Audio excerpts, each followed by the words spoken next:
the MY. Special treat tonight. We are on the South Fork of the American. It's the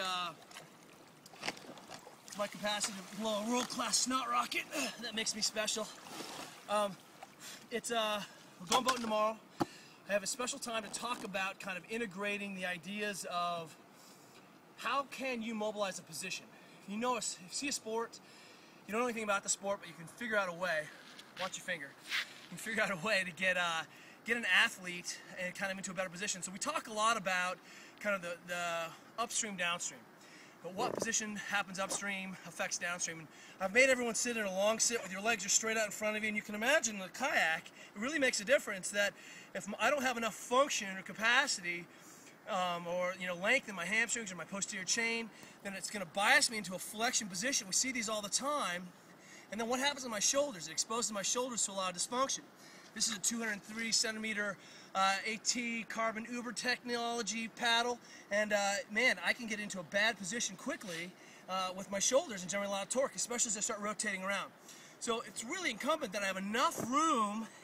In fact, all of the rowing that we do where we constantly talk about getting up and over the hip and having enough space allows me to actually have my shoulders in a good position to be able to take a good stroke. So, oh God, what is that? Hang on a second. Oh, hang on 1 second. Thirsty, it's the river. So, infant kayak, come on over here and take a look. In the kayak here, if you're making that leap between understanding what it is, you don't need to know anything about kayaking, but look, I have to sit in this externally rotated position, which we know is a low torque position, potentially leaves me in a terrible butt tucked under position. In order for me to try to get into a good position, I'm working hard on being able to internally rotate my legs, generate a lot of force, and you can see how that psoas piece really ends up being the dominant piece. And you'll see that I have one super ab that's developed, and that's because I'm always overextended guy in the kayak, trying to get up and over my hips. So if you didn't know anything about kayaking, but you knew that I had to be able to have good shoulder position and kind of in this externally rotated position, this is what we'd look at. So come on up here to the grass real quick.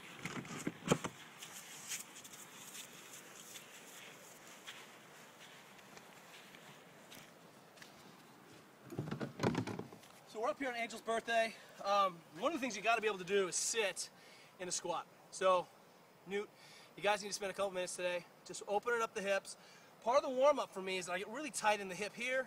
My calves and ankles get tight.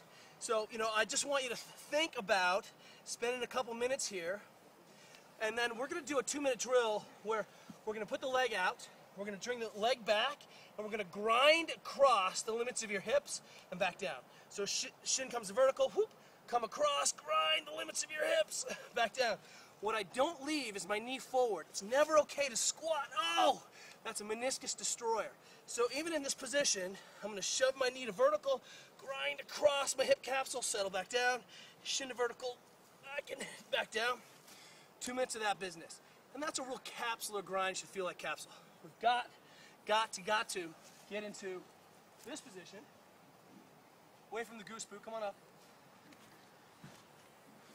Back into this position, and you see this is just an exaggerated single leg position, or the position I'm going to have to sit tomorrow through the whitewater.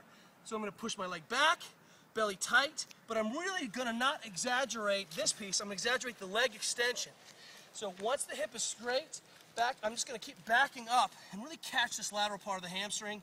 Let's hit that a couple times. I know we hit hamstrings yesterday, but I want to hit this lateral business really tight. Big time here.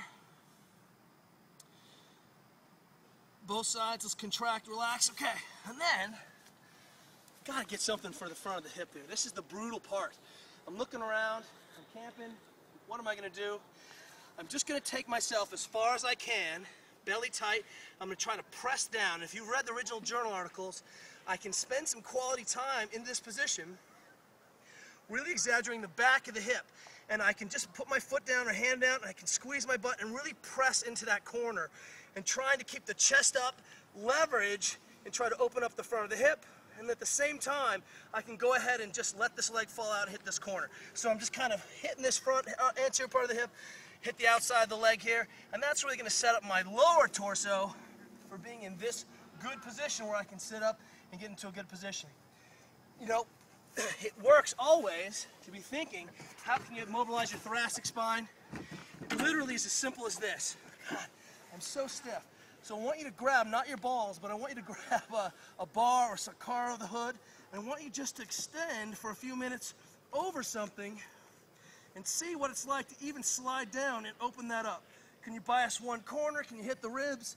But thinking about, gosh, how can I improve? Kelly's kayaking tomorrow. That's the magic right there. That's how you're going to improve the kayaking. It's not paleo, but it's Starrett Paleo. We'll see you guys tomorrow.